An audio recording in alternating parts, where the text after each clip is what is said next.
Good day. Welcome to this panel discussion on envisaging and enabling a renewable energy dominant electricity system for South Africa. This discussion will be based on the MBI, BUSA and EDRI Just Transition Pathway project, which is co-funded by the EU and German Ministry for Environment, as well as other partners. The aim of the panel is to unpack perspectives on what is needed from a technical and financial perspective to enable this transition.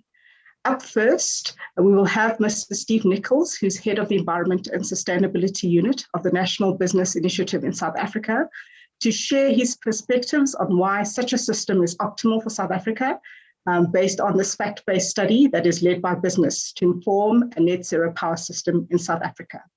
Welcome, Steve. Hello, everybody.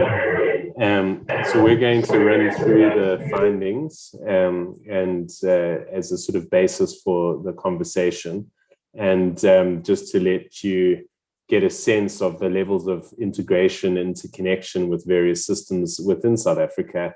And then the speakers on the panel will be able to touch on their particular expertise and bring in additional thinking.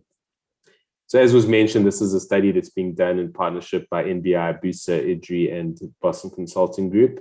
And the sort of opening context really is that the science requires us to think about net zero by 2050. So if we jump onto the next slide. So the science is saying to reach 1.5 degrees, which is the really critical tipping point, we need to be net neutral by 2050. And what's important there is how that science cry is being picked up by policymakers around the world. So on the next slide, we have the number of countries in the world that have committed to net zero by 2050, 8 of the top 12, 9 if you include the USA under the new Biden administration, and they're all committing to net neutral by 2050, except for China by 2060. South Africa is also looking at net neutral by 2050 commitments. And so it's very important for us as a sector to understand what the various business options are for getting to net zero by 2050. And that's particularly important if you look at the contribution of these companies to our balance of payments and our trade.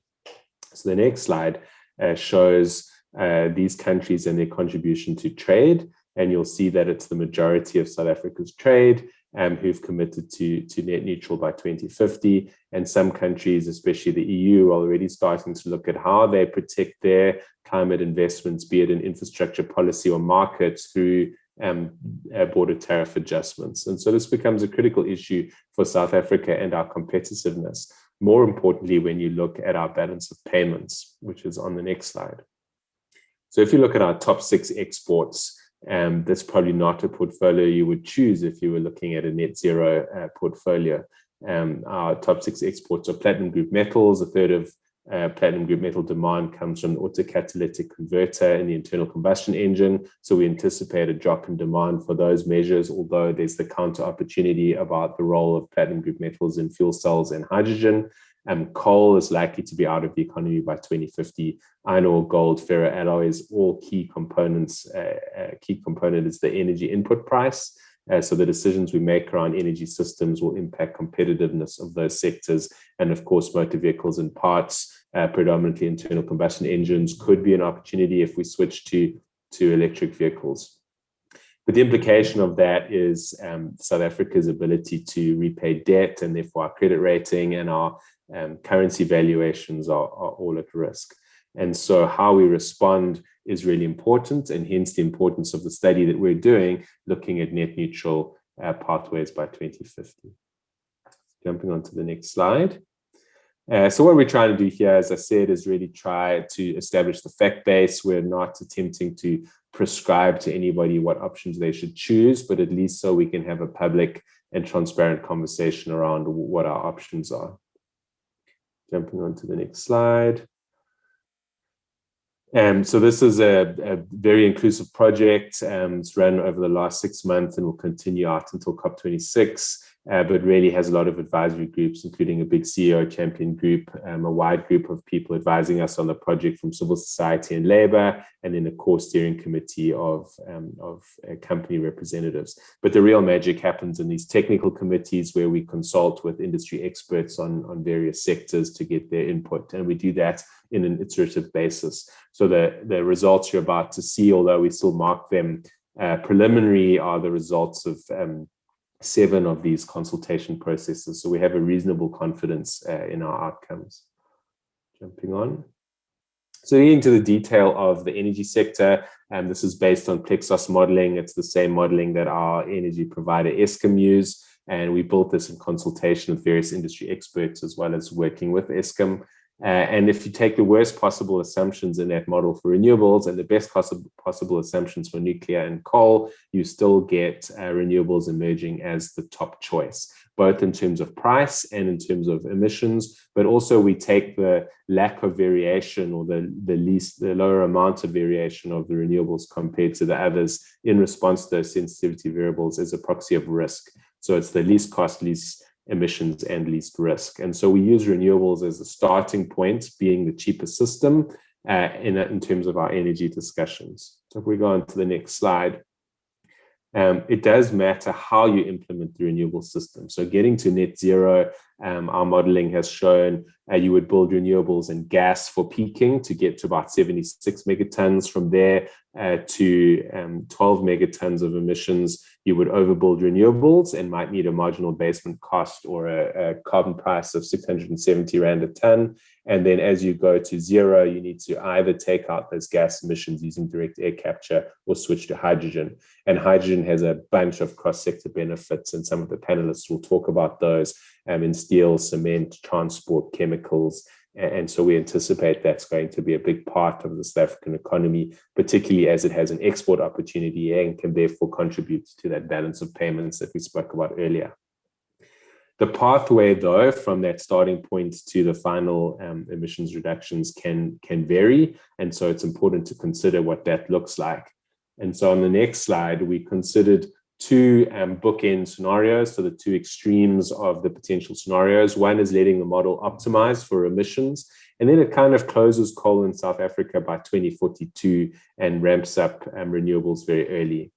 The IRP, which is our sort of national regulation on energy rollout, electrical energy rollout, was used as the other bookend, and that really uses coal right up to 2050 and then switches towards the end of the pathway. And so basically on the next slide, you can see that how that impacts energy mix. And so you can see the purple band being coal closing down in 2042, a lot more gas and storage in the least emissions pathway, and the IRP running coal right to the end. The implications of this energy mix are that on the next slide that you have a much higher carbon budget for the IRP-aligned pathway, so 5.3 gigatons, and on least emissions pathway, 3.5 gigatons. And you do pay a slight cost premium for that, so 7 to 10% increase in costs in the first 2 decades on the least emissions pathway, but that balances out towards the end of the half century. So you're basically trading off again this much reduced emissions budget against a slightly increased cost, but also looking at the next slide, a better CapEx distribution. So the CapEx profile for building renewables and storage in the least emissions pathway is more even, whereas in the IRP-aligned pathway, you can see these peaks right at the end. And there's some logistics questions about whether you can build so much renewables so quickly, and also whether the national balance sheet could absorb that kind of investment in a 5-year period. Attached to the CapEx profile on the next slide is the employment profile. So the more even distribution of CapEx and construction and maintenance of renewables means that you create more jobs earlier in the least emissions pathway. And we estimate just short of 1 million jobs additional in the first first few decades. And we also anticipate that more jobs will be created from the renewable energy rollout than would be lost from the coal phase out. Although importantly, those jobs are the job losses in the coal are quite geographically specific and would need some very specific interventions. So jumping on to the next slide. And so the coal job losses are predominantly situated in Mpumalanga, which is that sort of orange dot to the right of this picture. And so that would need specific care and attention. And jumping onto the next slide, we believe that the conceptualization of a just transition can't just look at jobs, but has to look at a range of impact areas, including social welfare, geographic and cultural dislocation, reskilling, inclusion. In South Africa, it's particularly important to include minority groups and disadvantaged groups, in particular Black women. Ownership is an important South African concern. How do we do this transition and not concentrate capital in particular hands? Quality of work and service delivery are also key components. So in many of these local governments, the local government infrastructure can be run by the companies that will also be phasing out. So that is a big concern. So all of these things have to be managed. Jumping onto the next slide, there's a lot of jobs at risk across these three main sectors that we've looked at so far: electricity, petrochemicals, and mining. But also on the next slide, a lot of opportunity. And it's really understanding the opportunity and how you use these key enablers to move the labor force from what it is today to a labor force of the future that hopefully has more permanent jobs, better skills, better incomes, and a sort of a lower unemployment. But how you balance the key enablers is important. So you would use a range of solutions, including early retirement, social welfare, building new businesses, stimulating the local economy in order to create those opportunities. And so we're starting to approach the just transition in the same way we think about blended finance, but to have blended solutions in order to create this future workforce. So just to make the point that is the detail on the electricity sector, very relevant for today's conference, but that this logic extends to other sectors. And so we've been doing similar work in steel and cement. So if we look at the next slide, you can start to see in this case mining, what those decarbonization levers look like. In the next slide is steel, and then finally on the last slide, cement. And so these are what our decarbonization pathways potentially look like for certain sectors in the country, and lots of interactions. So cement, for example, we don't yet know what the commercial opportunities are to get from about a 40% reduction on today's emissions down to zero. There are a lot of options on utilization of carbon, but this is the state of the industry at the moment. And so this then is the fact base that we propose for further discussions, and I'll hand back to Tumetse, who can lead the panel, who can start to respond and hopefully trigger this open conversation that is the purpose of the project. Thank you. Super. Thank you very much, Steve, for that fascinating study and really for sharing some of the insights gained thus far. I'd like to welcome our panelists as well to provide their insights on how do we enable such a system, just drawing on their expertise and experience in this landscape. First of all, I would like to invite Dr. Tobias Bischoff Neems, who's the CEO of Inatrach South Africa, and he's going to share with us really how do we enable such a system, and I think importantly, how companies as well can restructure themselves to be able to participate in this new type of energy system. Tobias, I hope you're ready. Welcome. Yes, thank you very much. Thanks a lot for the invitation for this very interesting panel discussion. I think very relevant for the energy transition of South Africa, but also globally, actually. I have a few slides with me that where I just want to guide us, our thinking in the direction of what opportunities this transition actually brings for a country like South Africa that is extremely rich in renewable sources, and where we think where we need to make sure that we manage the transition in a direction that is actually a very sustainable one in every dimension. That's not only on the energy side and on the cost side, but also on the socioeconomic side of things. Maybe just a few words about Inatrach, and I want to highlight the one fact that I think that is key here. Inatrach is an innovative renewables utility originating from Germany, but now active in many countries across the globe. And what is important, I think, is to know that our headquarters is 1 hour north of Berlin, and we have a large part of our existing asset base, roughly half of our asset base of 750 megawatts, we have built in that area, and we are basically expanding and building an integrated power plant that is fully dispatchable, that delivers electricity, heat, and hydrogen to end customers, and that simply collects and harvests the renewable energy from a rather large area. That's the only difference to a conventional setup. But what is important here is that this area where we've built over the last 20 years is structurally an extremely weak area. Not many jobs, sparsely populated. And we are now, through renewables, one of the major industrial hubs in that area, and really industrialization through renewable energy. That's in an area where the structure is very weak. We believe that structural change is similarly possible. And that's why a key of our activities in South Africa is also around structural change in the energy sector. In South Africa, we have a team of almost 20 people permanently employed, proudly South African, and we are based in Gauteng and in Cape Town. One of the key focus areas for us is the structural change in South Africa, moving away from coal and moving into the new renewable energy-based system. And just a global view on that, this is not something that kind of happens in South Africa and nowhere else. We've seen that in the previous presentation as well. Just looking in the back mirror to see what has happened in the last 15 years or so. The deployment of the investment into renewable solar and wind specifically has increased on an annual basis 20% each and every year in deployment of new assets that have been put in place. On the coal side, in the same time period, the deployment of new coal assets has declined by 12% every year. Of course, that's not net zero yet, because in a net zero world, you would actually have to build back and not build anything new. But it still shows you how the power shift is changing globally away from coal towards solar and wind as the new workhorses in the energy system. That has now implications, especially, of course, global energy system is shifting, but it has huge implications for the areas, the regions that are today getting their energy, their primary energy from coal, and that make a living from coal.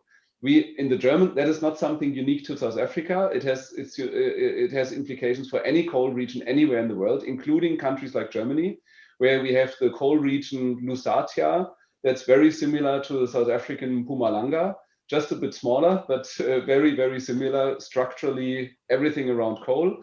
We as Enertrac have proactively approached the German ESCOM in that area and successfully submitted a proposal for restructuring that power station that gives the same system services as the coal station today. The only difference that the primary energy is based on wind and solar. So keeping the coal region Lusatia an energy region in the long run, but just flipping the primary energy source into wind, sun, and hydrogen.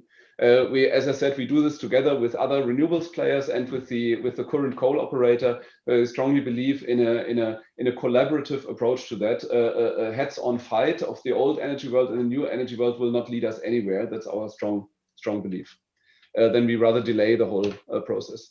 In Mpumalanga, we are also quite active. We are one of the first renewables players that have started to actively develop in Mpumalanga, because we believe that the slightly lower renewable resource on the solar and wind side is hugely overcompensated by the very positive spin-off effects of deploying some of the renewables fleet in South Africa in that region as well, to keep Mpumalanga, which is a coal region today and provides coal-based electricity, to keep that an energy region with all the upstream activities.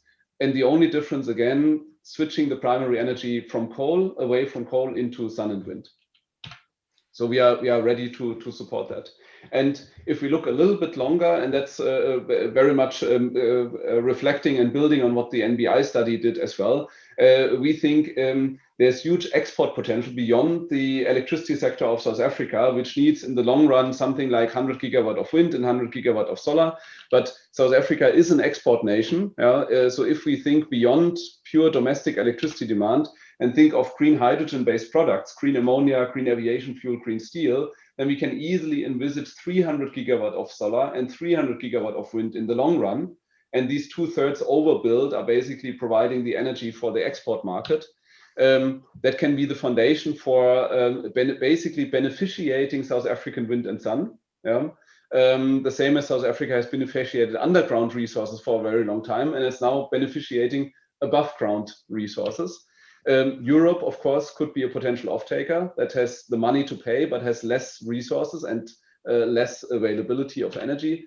If we do that, we would need 12 to 14 gigawatt of new wind and new solar each and every year in perpetuity, which creates on the wind and solar side alone, without any electrolyzer hydrogen effects, more than 500,000 permanent jobs in the wind and solar fleet, 25 to 30 million tons of green export-based products, export potential, which would overall give 160 billion euro hydrogen-based export potential for South Africa. So really turning the entire economy around that. In sum, what we believe is that the renewables are a great opportunity to reindustrialize South Africa. We also think that the speed of the energy transition is not driven by costs anymore, and it's not driven by technology, because both these boxes have been long ticked, basically. That is not a stumbling block anymore. The speed of the transition will be driven, in our view, by two things: by our ability to address the structural change in the existing industrial clusters, meaning Mpumalanga and other declining mining areas, and our ability to reindustrialize on the back of a fully transformed renewable sector.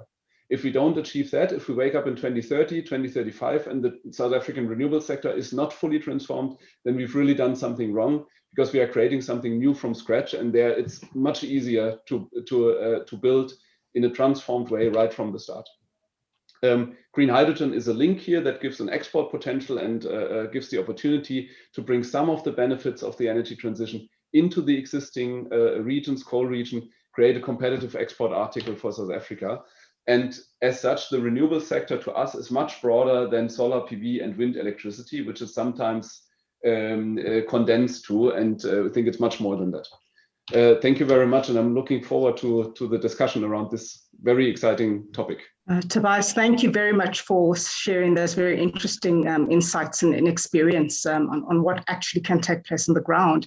Speaking about structural change, I'd like to welcome Mandy Ramboros, who's the head of Eskom's Just Energy Transition Office, to share her insights and really some of the work that's taking place in the national utility, managing and effecting all of these changes of a transforming system.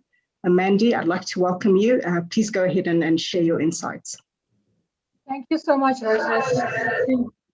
all of the speakers have spoken already. I think really, really insightful, and in terms of setting a perfect ground for what I'm about to say. And thank you also for the organizers for this opportunity. So I think from an Eskom point of view, I mean, I think what Steve presented was very telling in terms of the modeling and what needs to happen. And Tobias, in his presentation spoke about the experience, but also what is really needed for change in South Africa. So from an Eskom point of view, our Just Energy Transition is very holistic and includes a number of elements that we feel are important for success. So just to start off, right, I must point out that from our perspective, the just and the transition are equally important. So that is why Eskom's net zero by 2050 aspiration is caveated. We say by an increase in sustainable jobs. So we not just stopping at the decarbonization pathway, but saying that we need to have an increase in sustainable jobs. And so we feel that this decarbonization pathway is also the pathway to grow local manufacture and reindustrialization. And I think Tobias just showed that in his slides. And thereby increasing not just jobs, but sustainable jobs. And so our JET aspirational goal, and we call it JET, the Just Energy Transition, so I might say that quite often.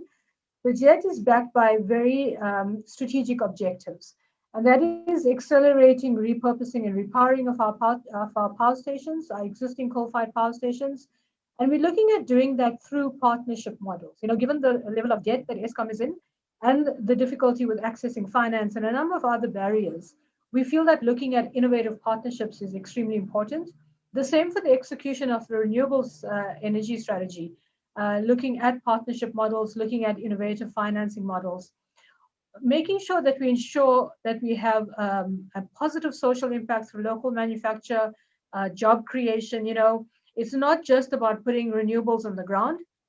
And I think the point was well made, not just about PV and wind either. It's what is the longer value chain, and you can start looking at things like green hydrogen. So that entire value chain and looking at a positive social impact through that value chain is crucial. For us, what's very important is collaboration. So collaboration with government, with business, with academia, with civil society, to move this JET and the just transition agenda for the country. I think you'll find in the study that Steve just presented, it shows exactly that, what you can do when you collaborate. And the collaboration across sectors, has produced a really robust study. So for actual implementation of the just transition as well, I think collaboration is a key thing. And also, we're also looking at how do we leverage national and global climate and green financing opportunities. We're no longer looking at traditional models of financing projects or financing decarbonization pathways. How do we get to that, dollar per ton that we need to shift the thinking and to shift the investment? And very importantly, also looking through the JET program is to drive research and innovation into technological solutions. So including storage solutions. We're looking at very seriously, how do we enable a large renewables rollout? Hydrogen, the original equipment manufacturers are saying 10 years, we will have production. What do we do between then? Can we get hydrogen in quicker? So it's battery storage, looking at other possibilities for pump storage plant, linked to renewables as well. Things like flywheels at some of the power stations. So there's various options that we can look at in this whole storage landscape, which I think is extremely important. So I think, like others have said, when you look at pathways, when you look at possibilities, it must be backed by hard data. You have to have robust modeling. And so what we've done is, in addition to supporting other studies that are going on in the country, like the NBI study, we're also doing our very own energy modeling linked to what we are saying in terms of our aspirational goals for both socioeconomic development and for decarbonization. So we've done quite extensive energy modeling, looking at electricity pathways, and we've done quite extensive socioeconomic impact modeling. And I can't say it enough, we can't compromise on the quality of considered and robust modeling, given the enormity of the impact of Eskom's decarbonization on the economy. So you can't be irresponsible in terms of what we put on the table. So the modeling pathways we are looking at is to inform our decarbonization goal, to inform our net zero goal. It takes into account various assumptions, variables, in order that we can produce a plan that says, this is the electricity plan that we can produce while looking at a decrease in emissions. So it's a plan that's operable. From a system operator perspective, you have to table a plan that looks at things like hourly demand. How do you meet hourly demand? What are the network operability requirements? What are the system adequacy requirements? So that is the planning and the modeling we are currently doing on the energy side. And I must say our socioeconomic impact modeling is just as robust. So we've done them. We are doing these socioeconomic impact modeling per power plant, looking at the impact on the local community, a local municipality, and provincial and South Africa level. So we've completed the studies for 3 of our power plants that are shutting down imminently. So that's Komati, Grootleeuw, Hendrina. And then we're rolling out the studies to the other plants shortly. So, the modeling work from an electricity pathways perspective, from a socioeconomic impact pathways perspective is extremely important. But linked to the socioeconomic impact studies is we've also done surveys, household surveys, surveys with businesses, surveys with various communities around where the power stations are, to get a feel for what people are thinking around the impact of power station shutdown as well. And at the same time, we're also undertaking technical work to assess how do we repower, which means continuing to generate electricity from those same sites, but with different technologies. And I must be very clear here, when we say repower, I do not mean repowering with coal.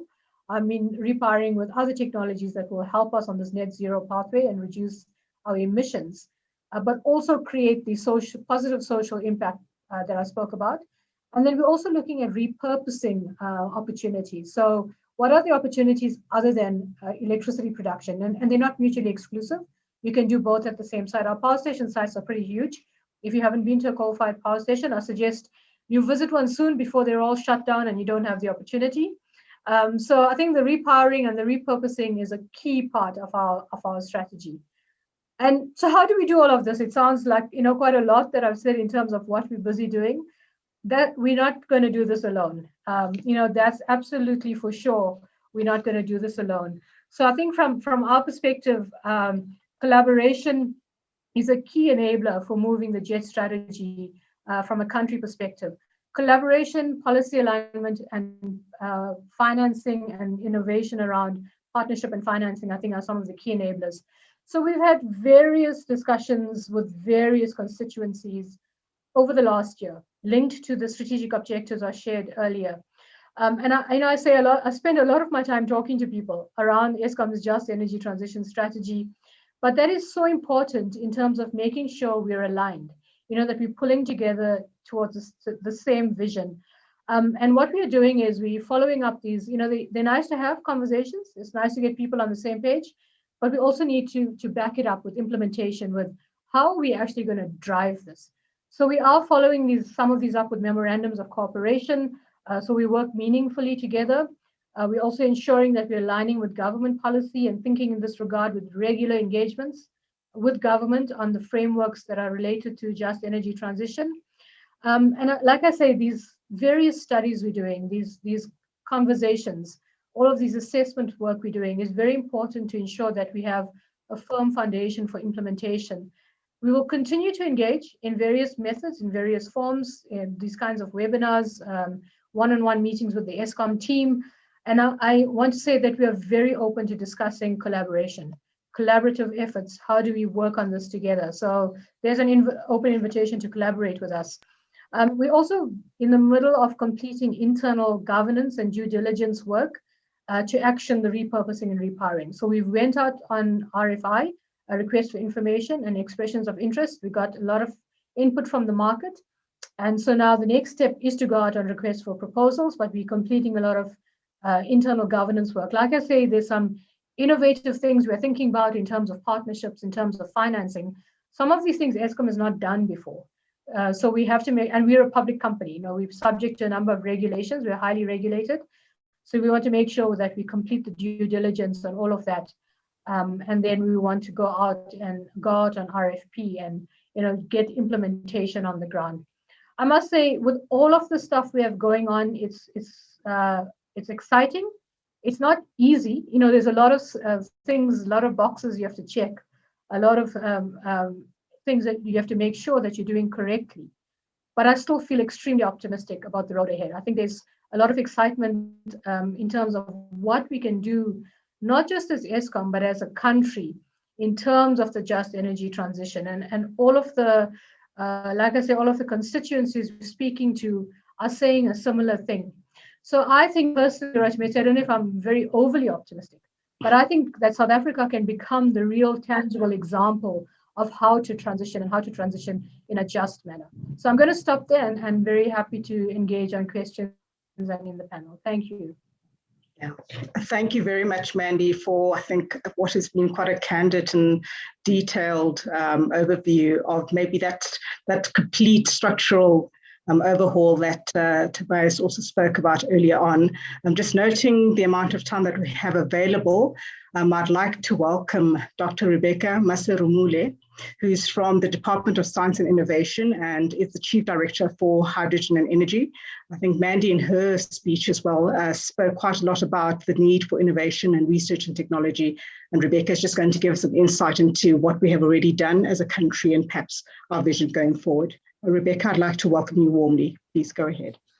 No, thank you so much. I think, I was looking at, doing some research the other day, looking at decarbonization globally. I think globally, everyone is struggling with this decarbonization process. I think in order to get below 1.5 degrees centigrade increase, I think the world between now and 2050 needs to actually reduce decarbonization by -11% per annum. And currently, I think on average, the world is actually decarbonizing at around 2.4%. In South Africa, actually in 2018-19, actually had an increase of 1.3% in terms of our carbon emissions in South Africa. So this is to say that we're struggling. However, it means everyone else is actually having the same challenge. And really how we address this issue is actually through partnerships. And I would say strategic partnerships. If you look at the hydrogen economy, as they speak about it, currently in the oil and gas sector, hydrogen is used. Even in the coal-fired power plants, you look at the use of kilowatt sized electrolyzers for the production of hydrogen for dry cooling. So it's here, but it's not really widespread. And really, if you look at what's going on in the news in terms of investment opportunities, you see great investments in, megawatt scale electrolyzers. However, in order to actually do abatement and have green hydrogen play a key role, the cost of green hydrogen has to come down, and it's currently not at parity with gray hydrogen. And really the way we do this is really by partnering together with other countries, other private sector partners, global OEMs, to move the dial forward. In South Africa, like I said, we talked about gray, blue hydrogen. We've had a carbon capture and storage program in South Africa since, I think, 2010. So from an innovation point of view, I think the government has signaled the importance of carbon capture and storage, and even carbon capture and use, which is looking at taking the carbon dioxide or flue gas and, I would say, storing it or putting it into carbon lean fuels. Now, in terms of what we're doing in South Africa, I know there's a consortium that just started up between private sector, public sector, as well as academia, to start actually demonstrating these technologies in a living lab approach. So going straight to the power plants, going straight to the incinerators, as well as other technologies in the paper and pulp sector, capturing the flue gas and then actually using green hydrogen and turning it into, we can call it ammonia, we can turn it into 0 ppm diesel, methanol, and so forth. So these projects are in the pipeline, and in order for these projects to happen quickly, and I think Tobias was talking about the speed of getting these things up and running, there's partnerships that we have in place, really strong multilateral relationships between South Africa, EU, South Africa, Australia, South Africa, Japan, where we're moving these partnerships forward. Now, if we look at other entities like state-owned entities, if you look at the Central Energy Fund, now the Central Energy Fund has, it's basically put in place to contribute to energy security and supply for liquid fuels and gas in South Africa. And if you look at the global hydrogen economy, a lot of, I would say, SOEs from other countries, like in Saudi Arabia and so forth, are playing a key role in the hydrogen economy. And I'd say that Petros A, as well as EGAS, which sit under Central Energy Fund, actually have the infrastructure and know-how to actually assist South Africa in moving the way forward in partnership with private sector. Now, if you look at the opportunities for decarbonization, like I said, decarbonization of I think the presentation from Steve, he spoke to the issues of cement sector. Now you can take flue gas from the cement sector, use green hydrogen, and produce, like I said, the chemicals that we need to create a local demand for green hydrogen. Because, like I said, unless you use green hydrogen in the manufacturing of those chemicals, it's not going to necessarily be carbon lean. And then this to me would be a starting point for producing green hydrogen at scale for the point of exporting to global markets, but also creates knowledge and know-how locally in South Africa, but also can give you the, I guess, encouragement to other departments, which may not see green hydrogen as an opportunity. Now, before I go, I think I just want to talk to maybe what we're doing in the RDI space in terms of innovation. In 2007, Cabinet approved what we call a hydrogen RDI strategy, looking at the beneficiation of platinum group metals in South Africa. Now, for the last 10 to 12 years, we've been working way to create local intellectual property. And, like I said, we've successfully, we have successfully deployed these technologies in South Africa. But on the back of that, the latest initiative we call a Platinum Valley, which is essentially a opportunity to look at creating hydrogen valleys in South Africa.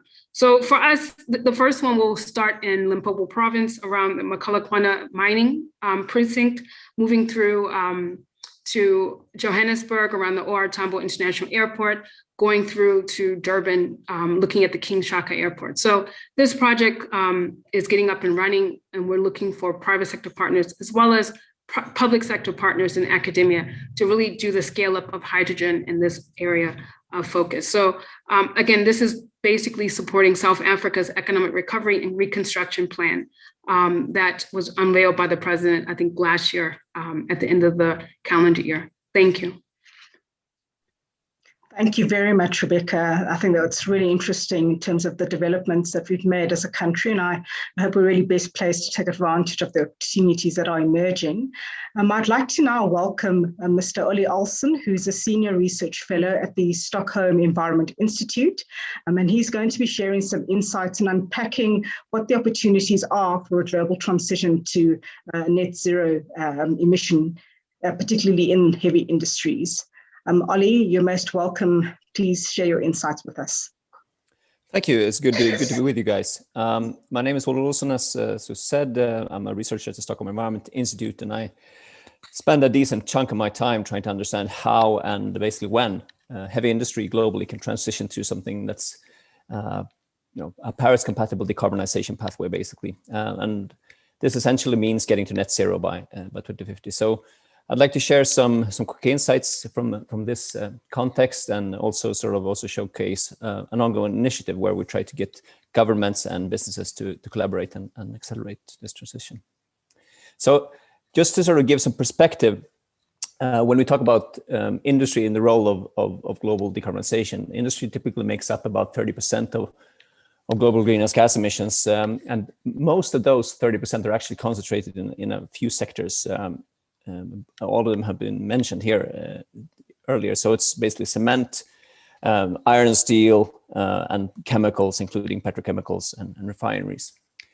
And I would say, if you look 10 years ago, something like that, 5 to 10 years ago, these sectors hadn't really been analyzed seriously in terms of the possibilities of getting those to net zero. And it seemed to me like a problem that was always like pushed forward in time. But from the Paris Agreement was signed 5 years ago, this has been looked into more seriously, and they've been typically called like hard to abate sectors, along with aviation and sea transport. But as researchers and policymakers and companies have started to look more deeply into these sectors and sort of what would it take to get them to net zero, they might not be that hard to abate, basically. So it's not going to be a walk in the park, but there are technologies available based on electrification of a lot of processes, based on hydrogen, based on carbon capture, storage, and utilization. Some of these are not commercially available, but they are becoming a lot more mature and very rapidly. There's a really strong policy push in these sectors now. And I think also one thing that should be emphasized is there's a lot of business pull as well, especially if you look at companies downstream, closer to consumers, are really, really interested in getting a hold of these raw materials that are coming from these sectors, be it chemicals, be it cement, be it steel. Having said that, there's a lot of differences between these sectors. So I think that's one thing that need to be understood. And just to highlight one sector that's been accelerating really rapidly in the last couple of years is steel. And if you look at steel, this is one typical sector. It's always like, oh, what the hell are we going to do about steel when you start to decarbonize the global industry? And CCS has been like the sort of go-to solutions. But during the last couple of years, hydrogen has popped up as a real interesting alternative. But it's still been seen as like a long-term solution. So over a couple of decades, we might see hydrogen steelmaking coming online. But just in the last year or two, this has really picked up the pace, because I think just 6 months ago, there was a Swedish consortium composed of a steel company, a miner, and an energy company said, well, we're gonna really accelerate this. We're gonna get green steel, hydrogen-based fossil-free steel to market in 2026. And it was like, wow, this is a really cool piece of news. And then just 3 or 4 days ago, another completely different Swedish consortium came out and said, well, we're going to bring green fossil-free steel based on hydrogen to market in 2024. A greenfield integrated steel mill being built in Europe, which hasn't been done in 50 years, something like that. So this is really happening really rapidly, and it's super interesting times. Now, having said this, we're not really seeing exactly the same pace of development in all sectors, and not in all other geographies as well. So here's really some work to be done in terms of picking up the pace. And that's where this initiative that's been launched called the Leadership Group for an Industry Transition comes in. It was launched in, I think, 2019 by the governments of India and of Sweden in cooperation with the World Economic Forum. And it's basically an arena and a sort of collaborative group between companies and governments to sort of strengthen public-private collaboration around industry transition, sort of building and disseminating knowledge, and especially focusing on developing roadmaps and stakeholder-led pathways to get to decarbonization, aligned with the Paris targets in different countries and in different industries. Because while we see that, well, the technologies are there, in many cases the energy, the renewables are there that can enable this, but getting this in place from sort of concepts to proper implementation is a different issue, and there we need to sort of get this collaboration up and running. I think currently, there's the leadership group has 13 countries as members. There's a group of EU countries, and then India and Korea, and I think 16 heavy industry players as well, companies, among them several world leaders. But we're sort of consistently trying to get this expanding this group, and especially leading up now to the COP26, which is coming in Glasgow later this year. We're really trying to push this more and sort of trying to map the kind of both the available roadmaps that are available in the world in terms of what are countries doing in terms of trying to look at these sort of hard to decarbonize sectors and getting them to net zero, but also want to sort of expand the group of countries that are members of the LEAD-IT group. And here I think South Africa would be super interesting for a number of reasons. We already talked about this, the great availability of resources for renewables, solar and wind, but also a really strong mining sector, which could potentially have some challenges in the decarbonization pathway, but also there's a really good opportunities there. We talked about earlier the possibilities of having hydrogen being like a value adder in these sectors, and I think that's really an opportunity that should be explored further. And especially, I think, looking into sort of both, the public-private partnership, but maybe also strengthening also the sort of private component of that, because I think what surprised me in the last couple of years is that this it's partly a process that's been propelled by governments, but also equally, I would say, from businesses trying to decarbonize. Typically seen this in one of these new steel initiatives in Sweden that have been sort of launched with heavy backing from vehicle companies in Europe. So that's, I think, really interesting to take into account and sort of look at the whole value chain of these of building these solutions. And I think on that I'll close. So thank you. Much appreciated, Ollie. Thank you very much for sharing those global insights and kind of highlighting those opportunities that we can also embrace as an economy. Just also noting the time, I'd like to hand over to Roberto Vigotti, who's the Secretary General of the Race for Africa Foundation.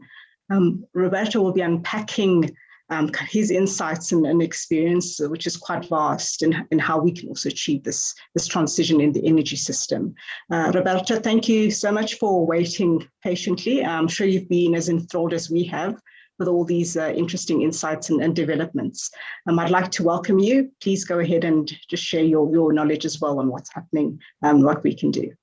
Thank you. Thank you so much. Thank you so much for the invitation. It's a real pleasure to be with such a distinguished panel. Of course, being the last one is also easier, but I'll try to highlight some of the additional insight that I can give on behalf of the foundation on the perspective of what we need to enable in South Africa a true transition or transformation. I am the Secretary General, next slide, of the Race for Africa Foundation, and we are working also in South Africa since a couple of years. So in the next slide, you see the constituency of our group. We are a private sector and member-driven organization, and we act as a bridge with the African stakeholders, basically to allow the pipeline of green project over there. You see the name of the company are many. Most European leaders are there. We have now, for the first time, two South African member, Nedbank, as a partner at CSIR. Also, we have a great number of international partnership, and like IRENA, IEA, UNIDO, FAO, and also in South Africa. Just to show you, we have this broad constituency. We can share with you the willingness of each of them together, collectively, to provide you our knowledge, not only in Europe, but worldwide. Next slide. I go quickly. The next slide is already been said. We appreciate that in the last 10 years, the renewable, particularly photovoltaics and wind, have been as a cost reduction per kilowatt hour much dramatically there. They're the cheapest one ever. Even the IEA with Fatih Birol, who was a former OPEC person, says now that PV, solar, and wind will be the backbone of any scenario. And of course, we also see on the right the increase in the South Africa area. But next one, I think, is more important for me for the purpose of this one. You mentioned the cost competitiveness. Yes, but there are also three other characteristics I want to show for the attention of the decision maker, the awareness of them. Once you decide to do a renewable power plant, you have the revenue and cost very predictable for 20-25 years, which is not so for fossil fuel. And therefore, this may reduce project financing and risk investment. Also very important for private sector builders and investors, the speed of building, in case decommissioning the power plants for renewable are much shorter than the one required for any fossil fuel, not least the nuclear one. But also the last one, modularity. You can install 1 kilowatt, 1 gigawatt of PV according to your needs. You can also add one by one, like a Lego. So this is also a characteristic that unfortunately fossil fuel power plants or even coal and nuclear don't have. Finally, the important issue of creating new jobs, the reskilling of the personnel, I'm aware this is a very hot topic in South Africa, will include that by going into a true transformation, you can also include action like designing, manufacturing, construction, operation based on local resources. And that's also a very strong point. At this point in time, I think in the European Commission is the most important aspect they want me to underline. And in fact, we are going to do now this year a study on social impact and job creation, which we present at the G20 in Rome this year. By the way, South Africa is a member of G20. So by June and then September again, we present the study. Next one. I want also to say that to me, no one mentioned the storage. Storage is becoming very important for the flexibility of the system. Not only improves the stability of any system, high voltage, distribution, after meter, whatever. Also, the idea is that they can also provide additional service to the grid. The battery, which are now going down in terms of cost, because also the huge, well, percentage not yet, in increase in the e-mobility. I mean, in Europe, 40% of new car will be electrical now. If the IPP can access the wholesale and capacity market, and also very important, so offering ancillary services, thanks also to storage. Of course, the behind the meter storage is also very important, like the power wall that Elon Musk does. And definitely in the mini grids issue, which is going to be solving many, 30, 45% of the African needs, a combination of renewable and storage will really provide the necessary approach.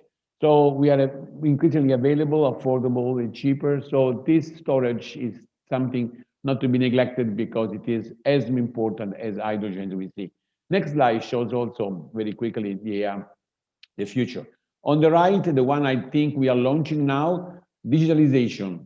We know that digitalization, Africa is a perfect country to start with because you already have done a lot in banking, in telemedicine, anti-corruption, but also in the, because you cross the papers there, but also the digitalization of the electrical system is going to be very important because for the reason you say here.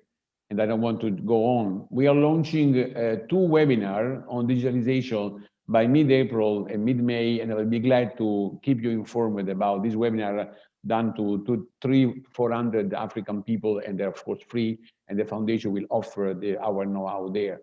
Green hydrogen, I do agree. Green hydrogen is one of the additional components. I do also know that in Europe, the estimates, the best say that only 15% at the end, mid-century.